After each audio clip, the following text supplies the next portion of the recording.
Hello everyone. आज के इस प्रैक्टिस सेशन में हम लोग देखेंगे प्रैक्टिस प्रॉब्लम 86 जो बीपीएससी टीआरई 4.0 पीजीटी मैथ्स के लिए उपयोगी है और ऑलरेडी ये सवाल पीजीटी 2013 यूपी में पूछा जा चुका है।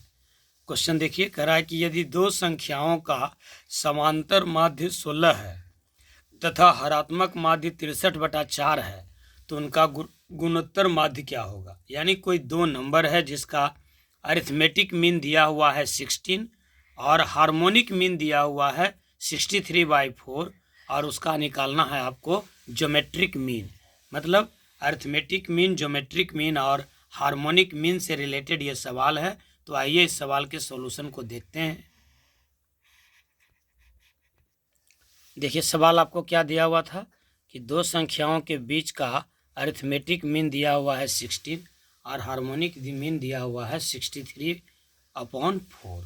तो आपको ज्योमेट्रिक मीन फाइंड करना है। ज्योमेट्रिक मीन तो आप जानते हैं कि रिलेशन बिटवीन ज्योमेट्रिक मीन और अरिथमेटिक मीन, ज्योमेट्रिक मीन और हार्मोनिक मीन के बीच क्या रिलेशन क्या होता है एक बार देख लीजिए। Relation between AM, GM and HM।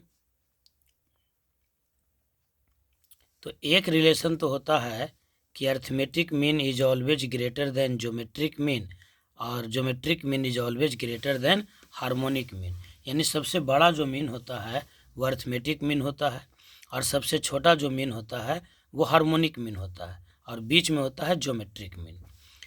फिर एक प्रॉपर्टी ये है कि अरिथमेटिक मीन, ज्योमेट्रिक मीन और हार्मोनिक मीन से अगर एक सीरीज बना दिया जाए तो अरिथमेटिक मीन, ज्योमेट्रिक मीन और हार्मोनिक मीन ये जीपी में आ जाता है। और जब जीपी में है तो इसका मतलब बीच वाले नंबर का स्क्वायर बराबर होगा A इंटू H। इस बात को ध्यान में रखना है। ये बात आप जानते हैं कि अरिथमेटिक मीन बराबर होता है A plus B/2, geometric mean बराबर होता है √AB और हार्मोनिक मीन बराबर होता है 2AB/A प्लस B। तो यहाँ पर डेटा रख करके कैलकुलेट करके भी आप आंसर निकाल सकते हैं। लेकिन अगर ये बात आप जानते हैं कि AM, GM और HM में एक रिलेशन होता है G² बराबर A इंटू H, तो यहाँ से आप सवाल बड़ा आसानी से बना सकते हैं। ये बात एकदम ध्यान रखने की चीज़ है कि अरिथमेटिक मीन, ज्योमेट्रिक मीन और हार्मोनिक मीन तीनों को अगर एक सीरीज में बना दिया जाए तो ये सीरीज हो जाएगा जीपी में। इसका मतलब ये हुआ कि बीच वाले नंबर का जो स्क्वायर है वो पहले और आखिरी के प्रोडक्ट के बराबर होगा। यानी G² बराबर होगा A इंटू H, यानी G बराबर हो जाएगा √A। G बराबर होगा √A इंटू H। अब A का वैल्यू दिया हुआ है आपको, देखिए A कितना दिया हुआ है। अरिथमेटिक मीन आपको दिया हुआ है 16 और हार्मोनिक मीन दिया हुआ है 63/4। यानी अरिथमेटिक मीन हो गया 16 गुने 63 डिवाइडेड बाई 4। ये हो जाएगा 4 चौका 16, काट दीजिए तो आपको मिल जाएगा √4 गुने 63। अब 63 को आप लिख सकते हैं 9 गुना 7। अब इस 4 का स्क्वायर रूट हो जाएगा 2, 9 का हो जाएगा 3, तो 3 दूनी 6 गुना √7 यानी 6√7, जो आपका ऑप्शन था डी। तो इस सवाल का जवाब हो गया डी 6√7। ध्यान दीजिए साधारण सा सवाल है लेकिन इस टाइप के सवाल बीपीएससी टीआरई में पूछे जाते रहे हैं पीजीटी मैथ्स में, तो एक बार ध्यान देने की ज़रूरत है।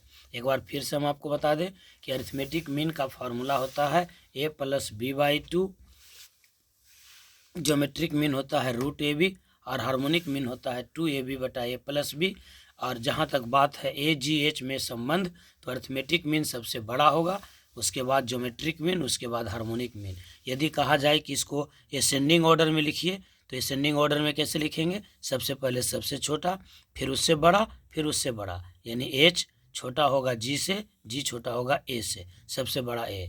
और अगर डिसेंडिंग ऑर्डर में लिखा जाए तो ये होगा A बड़ा होगा G से, G बड़ा होगा H से। और अगर सवाल बनाने के लिए कहा जाए तो AGH में संबंध हम लोग यूज करेंगे ज्योमेट्रिक मीन का स्क्वायर बराबर arithmetic mean into harmonic mean. तो उम्मीद करते हैं कि ये सवाल आप अच्छे से आप सीख गए होंगे। आप सभी का बहुत बहुत धन्यवाद।